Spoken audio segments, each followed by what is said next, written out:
Bonjour à tous, merci de nous rejoindre. Voici les principaux titres développés ce matin dans notre édition. L'ancien chef de gouvernement Reda Malek est décédé ce matin des suites d'une longue maladie. Le défunt était âgé de 86 ans. Depuis le début du mois de juin, dans la wilaya de Bouira, des hectares de forêts et de cultures céréalières ainsi que des arbres fruitiers ont été ravagés par les feux. Malgré cela, la plupart des producteurs n'assurent pas leurs biens. Reportage dans notre édition. Et enfin, projection hier d'un film très attendu au FIOFA d'Oran, la coproduction algéro-tunisienne Saint-Augustin. Le film a drainé beaucoup de spectateurs. L'ancien chef de gouvernement Reda Malek est décédé ce samedi des suites d'une longue maladie. Le défunt était âgé de 86 ans. Né le 21 décembre 1931 à Batna, le Moudjahed avait tenu plusieurs hautes fonctions de l'État. Il était chef de gouvernement de 93 à 94, membre fondateur de l'Union générale des étudiants musulmans l'UGEMA en 1955 et porte-parole de la délégation du FLN pendant les accords d'Évian de mai 61 à mars 62. Il mènera à l'indépendance une carrière diplomatique et politique durant plus de 30 ans. Reda Malek avait occupé à de nombreuses reprises le poste d'ambassadeur, notamment à Paris, Washington, Moscou et Londres. Le défunt Moudjahed était aussi l'auteur de nombreux livres. Inna lillahi wa inna ilayhi raji'un.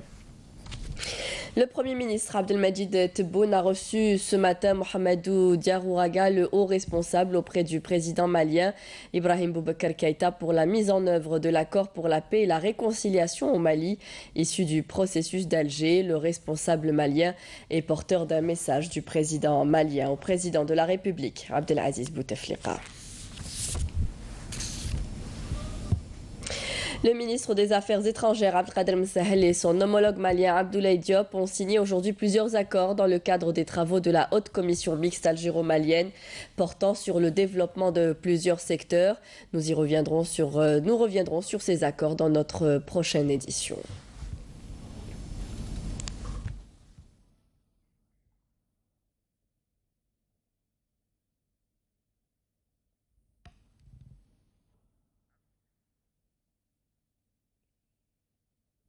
Le président du Conseil présidentiel du gouvernement d'entente nationale de Libye, Fayez Sarraj, effectuera aujourd'hui une visite de travail en Algérie.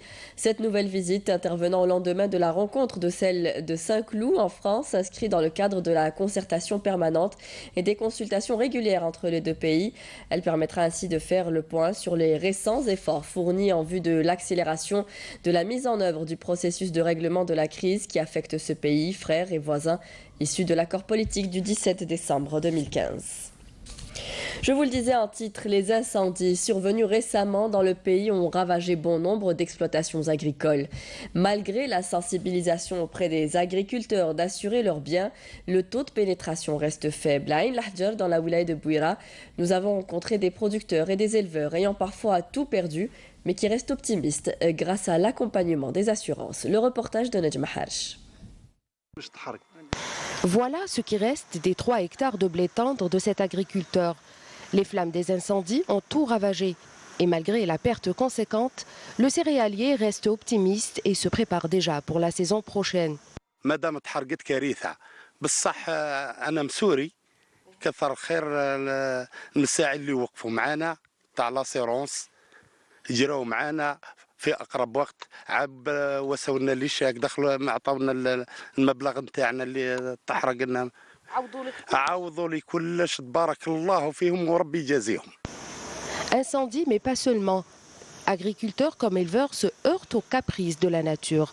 Zohra a subi le même sort sous l'effet de la grêle. هذا وين رانا حصدنا احنا حتى وجدت الحبه واش قاسني التبروري تاع رمضان هذا يسمى كي وجدت الحبه ما نقدرش نزيد نعاود هاي وجدت طاح كامل القمح في الارض يعني القمح تاعي والله غير خرج في الدوك قالوا لي باللي مليح سيليكسيوني يا خساره مكتوب الله. Bouira, cette wilaya à vocation agro-pastorale, a enregistré depuis le début des incendies 70 hectares de surface sinistrée. Sur toutes les déclarations enregistrées, seulement 25 hectares sont assurés, soit 40% de la surface totale. Un faible taux de pénétration des agriculteurs, malgré la sensibilisation, mais surtout l'efficacité de la mutuelle agricole. L'indemnisation se fait au maximum en 2 semaines. On dépêche notre expert dans les 48 heures qui suivent la déclaration du sinistre. L'expert nous établit le PV dans la semaine qui vient. Dès la réception du PV, le chargé du dossier fait le décompte et on procède directement à l'indemnisation. والفلاحين توجور نقولوا لهم لازم تجيو تسوريو باسكو لي ديغا سورتو تاع النار و حاجه صعيبه كاينين لي زاغريكولتور ما يسوريوش ومن بعد كي تحرق له بعد لاني بروشان ما يقدرش يخدم. C'est justement le cas de Si Youssef. C'est une parcelle تاع البلي دور فاريتي الشاناز تحرقوا لي نافير تاع واحد 12 هكتار ولو روندمون تاعهم يليتي بيان. الله غالب وكان كنا مأمنين كنا ندو التعويض. Nous sommes là, nous devons être présents avec ces agriculteurs, nous devons les aider pour qu'ils reprennent leur activité dans les meilleurs délais. Et c'est vrai que depuis la déclaration, en tous les cas, et les instructions de Monsieur le Président de la République pour que les pouvoirs publics s'impliquent et prennent en charge, la Sanama va aussi un peu apporter, je dirais, son soutien. Elle a déjà aussi des solutions financières. Elle a déjà commencé à opérer sur le terrain et nous allons venir en complément des aides que l'État va apporter. Des compléments susceptibles d'alléger les dépenses publiques et venir à la fois à la rescousse de nos agriculteurs. Bojbadji Mokhtar, ici, il y a 2 ans, au rang de wilaya délégué, a lancé de nombreux projets de développement local. Des travaux dans les secteurs de l'hydraulique, de l'énergie, des routes et de la jeunesse ont été lancés à Abdelwahab Sadouni. Bojbadji Mokhtar, situé à l'extrême sud de l'Algérie, bénéficie de plusieurs projets de développement dans plusieurs secteurs. On citera notamment la réalisation du réseau de distribution d'eau potable pour satisfaire les besoins des citoyens.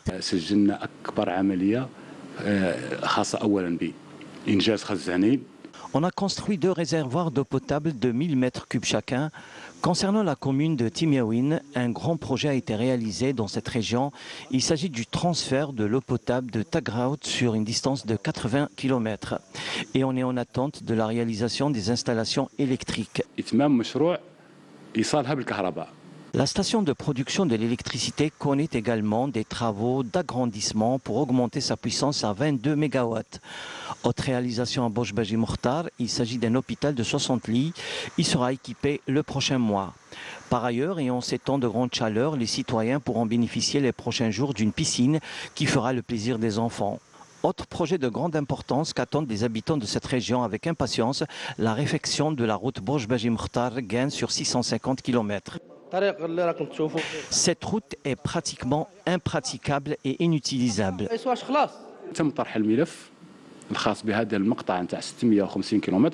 On a discuté de ce projet avec insistance. On aura une réponse positive, Inch'Allah. Cette route va permettre à la ville de sortir de l'isolement et de se développer, car sans route, il n'y a pas de développement. Plusieurs projets sont donc lancés à Bojbadji Mokhtar. Certains sont achevés, d'autres sont en voie de réalisation, et ce grâce notamment aux avantages liés à son nouveau statut de wilaya délégué. 4 bombes de confection artisanale ont été détruites hier vendredi à Tipaza par un détachement de l'armée nationale populaire, a indiqué ce matin le ministère de la Défense nationale.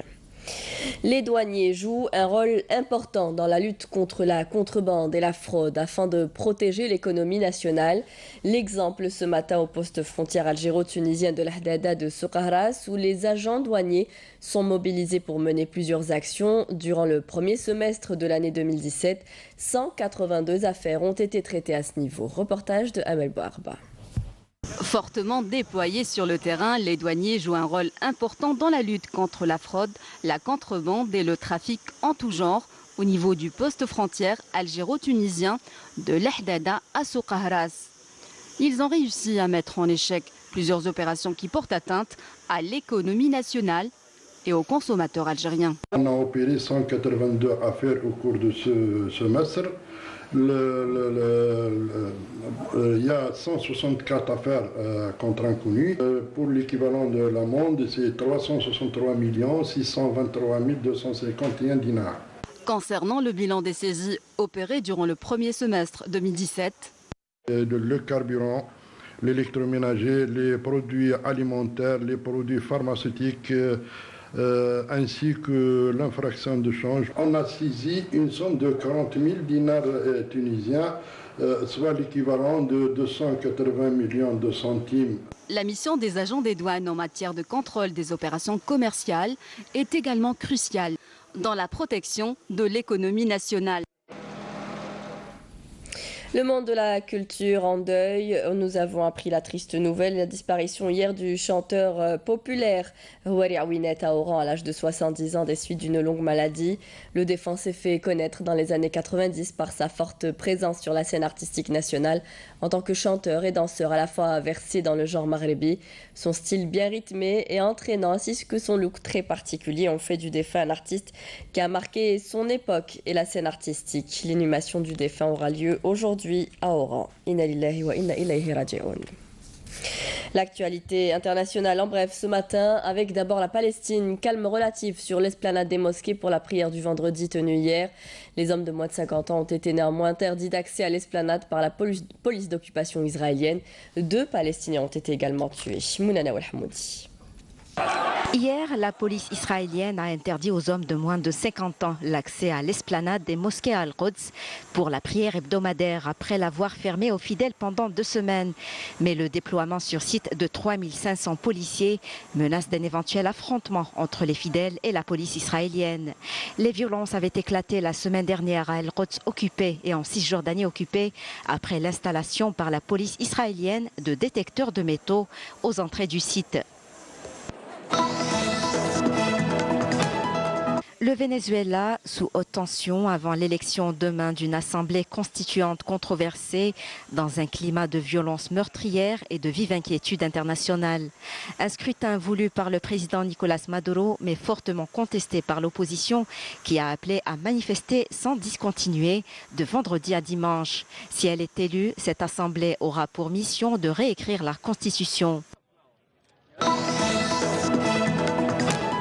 La Corée du Nord a procédé hier à un nouveau tir de missiles balistiques. Washington, Tokyo, Pékin, Séoul, l'Union européenne et Paris ont immédiatement condamné le tir de Pyongyang.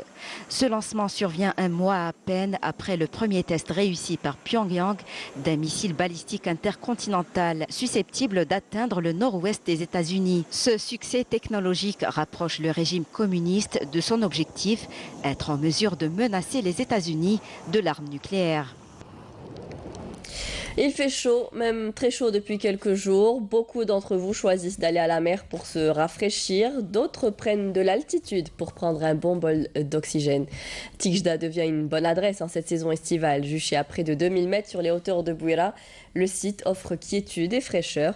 De plus, le centre de loisirs prévoit des extensions. Malgré une chaleur caniculaire, les familles sont très nombreuses à prendre la route pour se rendre dans la montagne et y prendre un bol d'air et se rafraîchir. C'est que Tigda offre cet avantage de loisir à ceux qui cherchent calme et quiétude. Beaucoup prennent la route dès les premières heures de la matinée pour profiter de la fraîcheur qu'offre cet endroit. À Tigda, c'est merveilleux à visiter quand même. Donc il y a les montagnes, etc. la nature. Je suis venue ici car j'aime cette nature, le calme qui règne et les montagnes. Je suis en train de préparer à manger, le paysage est très beau, il y a la sécurité. J'encourage les gens à venir ici, visiter cet endroit magnifique. C'est intéressant de visiter les lieux yagi. C'est maintenant que les réservations se font pour des séjours en hiver, car les capacités d'hébergement du centre sont insuffisantes. Des projets sont en cours pour répondre à cette demande, à l'exemple de l'extension du pôle de loisirs qui sera réceptionné graduellement, de même que la piscine qui sera opérationnelle ces jours-ci. En matière d'extension des infrastructures existantes, on a le terrain de football qui sera prêt inchallah le premier trimestre تاع العام الجاي ان شاء الله وكذلك كما شفنا لنا هذه لونيتي تاع شالي دو كاف اللي فيها المسبح جديد دونك ان شاء الله نقدموه دون هذا المسبح نحلوه موا دوت ان شاء الله دونك كما ليبرجمون سي ابارتي دو موا دكتوبر درسنا 4 مناطق توسع سياحي. Une étude a été faite pour les 4 zones d'expansion touristique. 2 ont été approuvées et les 2 autres sont en cours d'examen.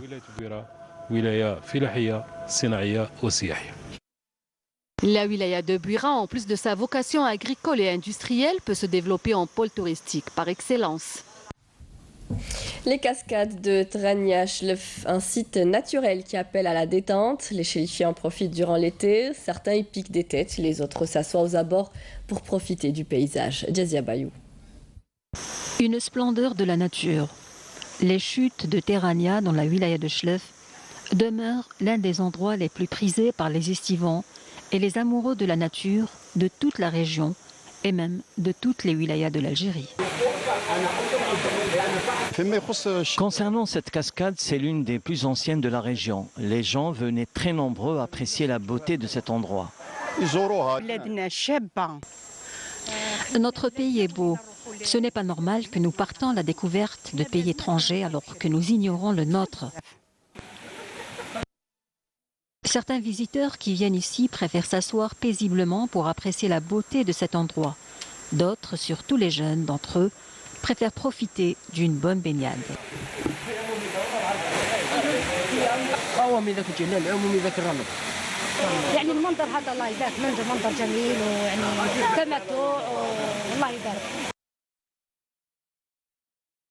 Site naturel par excellence, les chutes de Terania demeurent un pôle d'attraction pour des dizaines d'estivants qui viennent apprécier la beauté de cet endroit, surtout en cette période estivale. Et direction Oran pour finir ce journal au Festival international du film arabe. Projection hier soir de la coproduction algéro-tunisienne Saint-Augustin, un film très attendu qui retrace la vie du célèbre philosophe Augustin d'Hippone. Sa projection a fait salle comble. Le reportage de Nabil Kitouni. Lorsque le présent part sur les traces d'un illustre personnage, Saint-Augustin d'Hippone. La trame du réalisateur de télévision qui se lance dans le projet consacré à l'un des 33 docteurs de l'Église est un prétexte d'écriture cinématographique. Celui-ci sert de boussole au cinéaste égyptien du long métrage Sameh Seif. Un style particulier pour traiter visuellement un biopic. Ajoutez à cela une musique signée Salim Dada accompagnant le film comme une seconde narration. On décèle chez le cinéaste égyptien quelques influences, notamment celle de Youssef Chahine. Normal, il a été son assistant réalisateur. C'est un véritable cours d'histoire porté sur grand écran. C'est grâce au film Les عرفت Saint-Augustin. Personnellement, je ne connaissais pas le Saint-Augustin, ce qui fait que le film nous a permis de connaître le monsieur. هذا الفيلم الجزائري التونسي عرف الناس جميعا على بداية أغسطين.